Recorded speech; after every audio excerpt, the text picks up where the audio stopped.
Home is a holy place because God's presence graces all creation. Ever since the creation of the world, God's eternal power and divine nature, invisible though they are, have been understood and seen through the things God has made. We can say home is a holy place because all of God's creation is holy and graced by God's continuing presence. The challenge lies with our awakening to God, becoming more aware of God in the ordinary, everyday relationships, events and struggles of our home life. All too easily we miss the deep down significance of so much we do. Homemaking and family concerns may be ordinary beyond words, yet they're rich in their consequences. Can there be anything more important than the creation of environments for human flourishing? Can we imagine anything closer to the heart of God's purposes? When are you most aware of God's presence in your family life?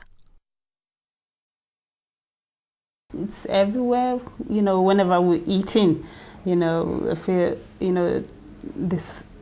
I feel that, God is present, He's the provider. He provided the food we're eating. So, He's present every minute, every second of the day in my home.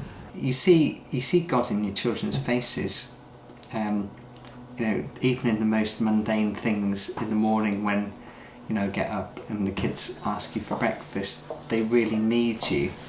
And it's that sort of neediness that you sort of see being, God's face, He's asking you for help and then you're giving Him something very simple back. And I think also those times when you're really tired and another job is presented to you, might be during the night or, in the evening, and you just think, I really can't be bothered. It's then thinking, come on, this is the real commitment. It's easy to enjoy yourself when they're being pleasant. It reminds me of the bit in the Gospel where Jesus said, were you there when I was a prisoner? Were you there when I was naked? And that's when God is there and you've got to do what He does because you're God for your children. Yeah. When we are together as a unit and everything's happy and we're all having a laugh and everyone's there, it always feels like there's an extra person in the room. One other thing, JP, because I've never said this to you before, but it is special. When you make my sister Jean, because Jean's getting old now, isn't she? Yeah. And she takes you all over, and you make Jean feel special. I make her laugh by going, come on, kid. You do, you do. At the flats where we stayed in Fleetwood, she went, come on, kid, and went, come on, kid. And God's presence to me is that God is always present within the family. And the only thing is that sometimes we get so mucked up in our own challenges and our own goals that we forget God's there.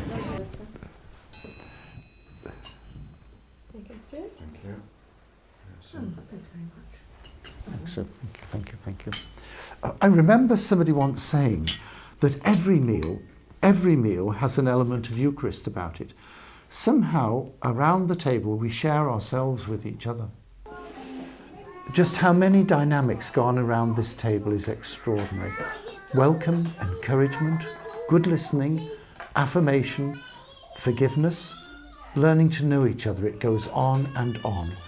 We share ourselves. The Eucharist we celebrate as the big community invites us to join in the total sharing Jesus made of Himself with us and continues to make with us, not just in church, but in our homes as well. In so many ways, our family experiences mirror the sacramental life of our community. Think for a minute about parents and carers, the ministers of the home, ordering their households in justice and in peace for the good of their whole family. The ways in which families make things better for one another, whether by sticking on plasters, listening to a tale of woe, or caring long-term for a family member, these connect with the more formal sacrament of the sick, Awakening to the spiritual dimension of our everyday family and home life is at the heart of Home is a Holy Place. When are you most aware of God's presence in your family life?